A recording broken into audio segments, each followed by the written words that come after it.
Bonjour, dans cette vidéo, je vais vous montrer comment on peut réaliser un châssis de table comme ceci et de pouvoir modifier les variables assez rapidement, c'est-à-dire changer les mesures ici pour prolonger les pieds, par exemple, et changer la largeur de la table. Et là, on va faire un petit peu plus grand, comme ça on voit qu'il y a tout qui s'aligne. Voilà. Et ça, on peut exporter en fichier CSV. Comme ça, ça fera un format Excel où on peut rentrer les dimensions et ensuite le réimporter dans iCAD pour que iCAD modifie la dimension de la table. Alors, pour commencer, je vais faire une nouvelle construction. Comme ça, on recommence à 0 et je vous explique tout.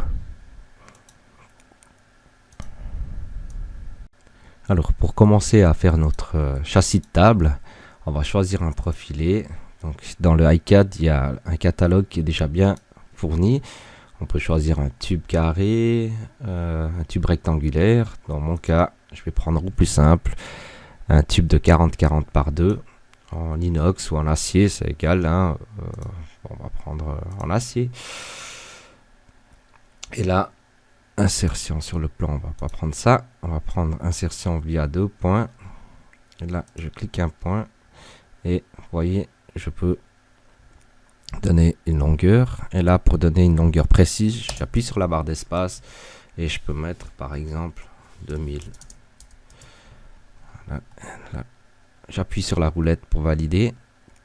Et ensuite, je peux faire un deuxième en lui donnant la longueur précise, par exemple 400 mm. Et là, je donne seulement avec le deuxième clic la direction.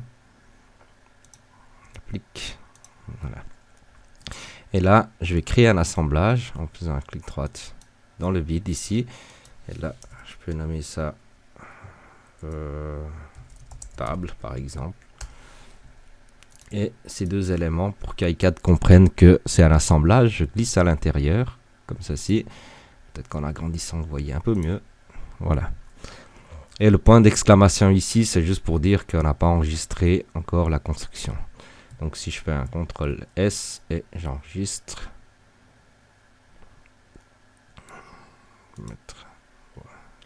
Comme ça. Et voilà, il n'y a plus de point d'exclamation. Et on va commencer par copier le deuxième profilé. On va le mettre plus loin. On va dire que c'est à 500.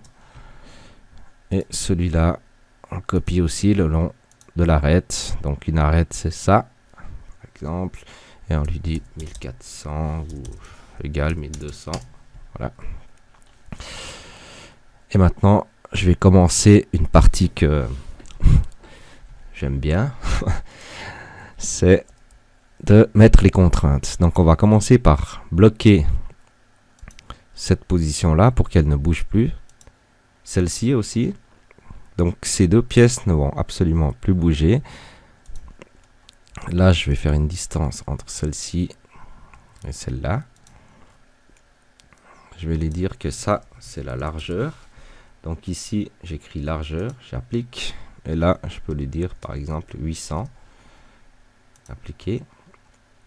Et de celle-ci à celle-ci, on va lui dire que c'est la longueur de la table. Donc j'applique aussi et je mets par exemple 1400 mm. Et ensuite on va passer par le dessous, on applique, pardon, et là on va mettre de ça, il faut qu'il y ait 0 mm, c'est parfait. Et de celle-ci à celle-ci, il faut qu'il soit bloqué à 0 mm aussi. Donc maintenant que j'ai fait ça, je peux appuyer sur OK. Et là, ce que je peux faire, c'est faire des onglets. Donc d'ici à ici, ici à ici, là également, et là aussi. Donc, notre cadre est fait. Maintenant, ce qu'il faut faire, c'est de peut-être tester les variables. Par exemple, je mets 900. Donc, ces deux pièces sont bloquées, donc elles ne vont pas bouger, hein. Et si je fais moins, par exemple, 400, ça marche aussi. Donc, une table, c'est à peu près 750 mm de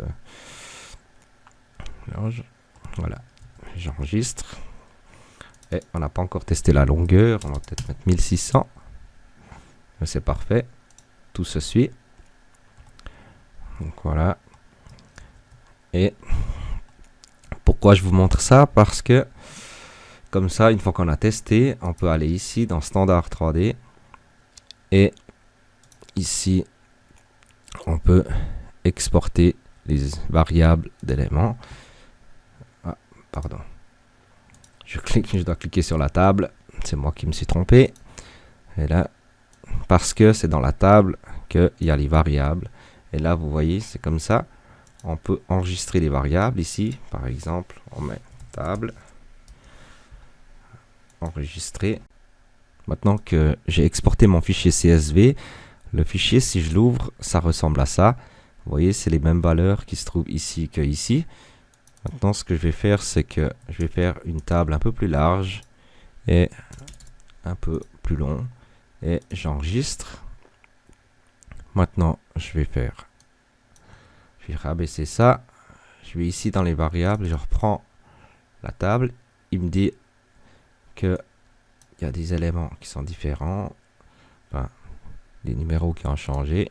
Là, j'appuie sur OK. Et vous voyez que ça a pris les mêmes dimensions que j'ai mis dans le fichier Excel. Donc maintenant, il nous reste à faire les pieds de la table. Donc, ce que je vais commencer à faire, c'est un plan d'usinage. Donc, un plan de travail qui se trouve en dessous du cadre. Et comme ça, je peux aller chercher mon profilé ici et je lui demande d'insérer par un point et insertion dans le plan. Comme ça, il s'insère dans le plan, peu importe où je clique, vous voyez, ben, il s'insère au bon endroit.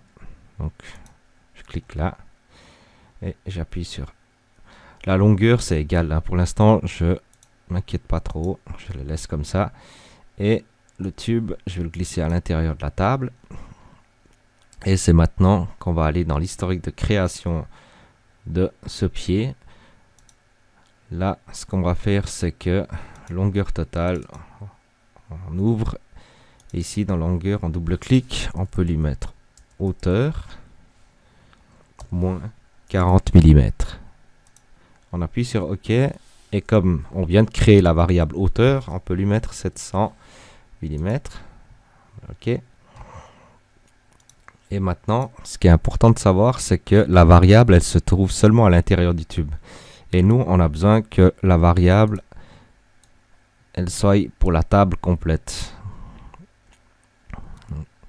Donc, maintenant, ce qu'on va faire, c'est de lui mettre des contraintes. Donc ici, on va dans Standard. Et pour mettre des contraintes, on doit cliquer sur l'ensemble, sur Distance.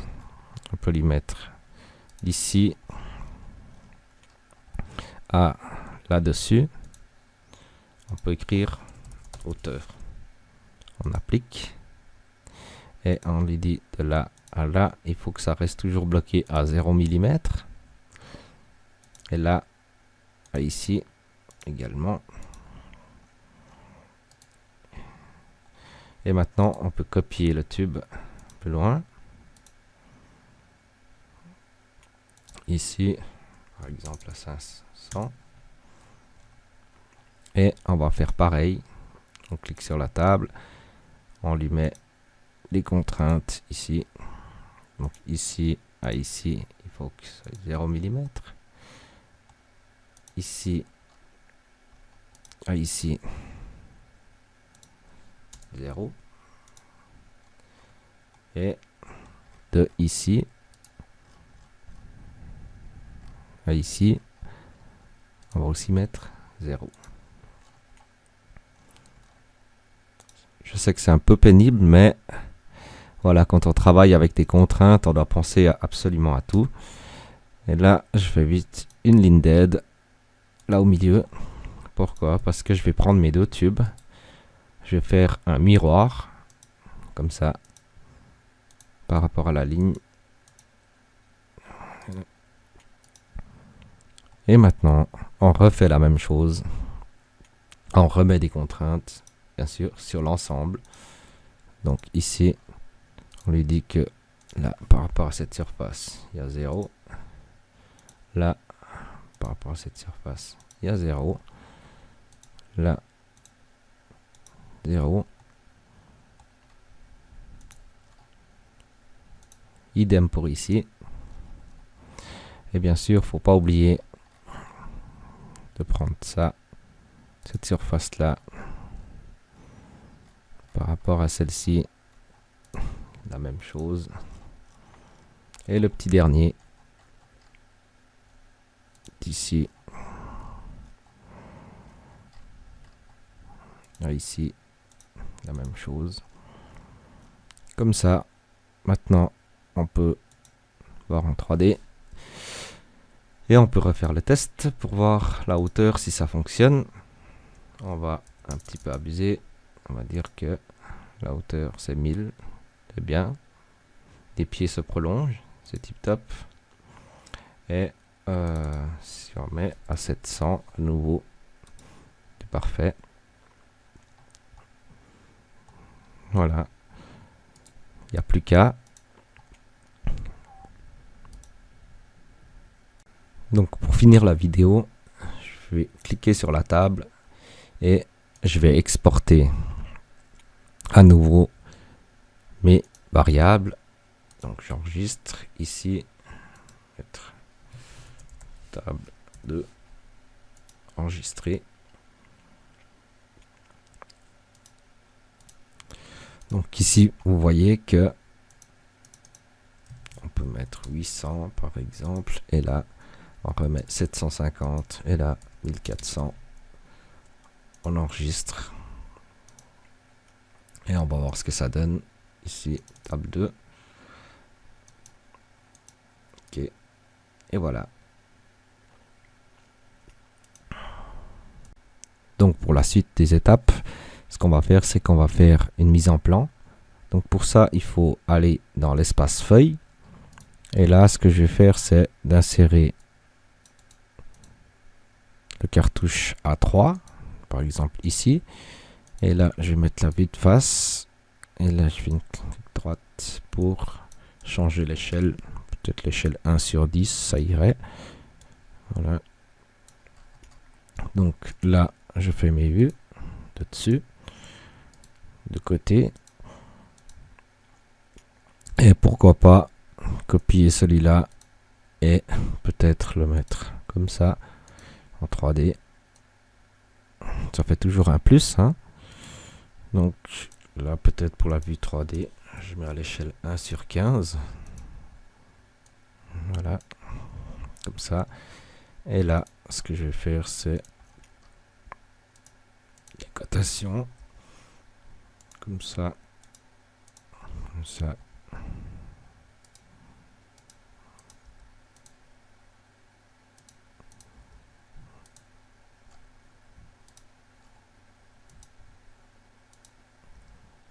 Voilà, c'est assez rapide, hein. C'est pas sorcier de faire ça.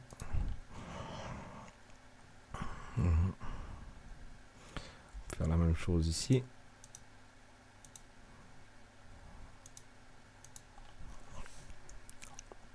Voilà, on peut même coter dans la 3D, c'est-à-dire prendre là, là. Si ça me plaît pas, je peux faire un clic droite, changer de plan. Voilà. Et la même chose de l'autre côté. Là, si on n'arrive pas à attraper derrière, on a la possibilité de mettre en transparence, comme ça, on attrape l'arrière. Et ensuite, on remet comme ça. Voilà. Et là, on peut choisir encore la hauteur. Comme ça, pardon.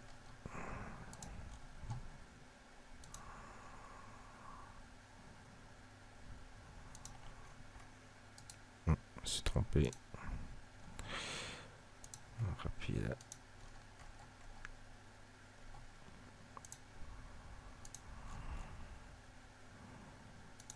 Voilà. Et l'avantage que vous avez quand vous faites des plans avec iCAD aussi, c'est de faire des réductions de vue. Si toutefois votre plan est pas assez grand pour afficher toute la table, par exemple, vous faites une réduction de vue et celle d'en bas, vous faites simplement un clic droit et vous pouvez récupérer. Comme ça, c'est aligné. Et parfois, je sais que dans les logiciels 2D, des fois on est là, on n'arrive plus à s'aligner. Ici, c'est un peu difficile. Ce qu'on peut faire, c'est de faire un clic droit, lien de vue, aligner avec la vue, et on clique la vue dessus, comme ça elle s'aligne automatiquement. Et la cotation aussi, dans ce logiciel là, vous pouvez coter directement dans l'interruption de vue là, en fait, ça cote quand même la cote réelle de la table. Donc si je fais comme ça, puis j'ajoute une direction par exemple ici, et là je fais comme ça, en fait ça me donnera la cote réelle. Et quand on change l'échelle aussi, ce qui est bien, c'est que si on fait à l'échelle 1/5, en fait les cotes elles restent de la même dimension, vous voyez. On n'a pas besoin d'effacer les cotes et de recoter avec une autre échelle de cotes. Alors avant de boucler la vidéo, je vais quand même faire un dernier petit test parce que c'est des questions qui vont revenir assez souvent. C'est-à-dire, qu'est-ce qui va se passer si maintenant j'importe un fichier Excel en changeant les dimensions? Est-ce que le plan, la mise en page, est-ce que ça fonctionne toujours? Alors je vais faire un essai directement. Donc là, ce que j'ai fait, c'est que j'ai mis une hauteur plus haute et la largeur de table, je vais la mettre à 900. Vous voyez, les cotes, elles suivent. Et là, pour l'instant, pas besoin de refaire le plan. Et là, si je mets 200, c'est peut-être un petit peu abusé de ma part. On va mettre 2000. Et voilà. Oui, il faut peut-être éventuellement retirer la cote ici. Mais en gros, ça fonctionne. Vous n'avez pas besoin de refaire tous vos plans. Si toutefois, vous faites des articles standardisés, puis vous vendez plusieurs tables, etc. Donc voilà. Voilà, j'espère que je vous ai appris quelque chose avec cette vidéo.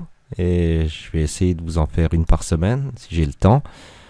Autrement, à bientôt dans la prochaine vidéo.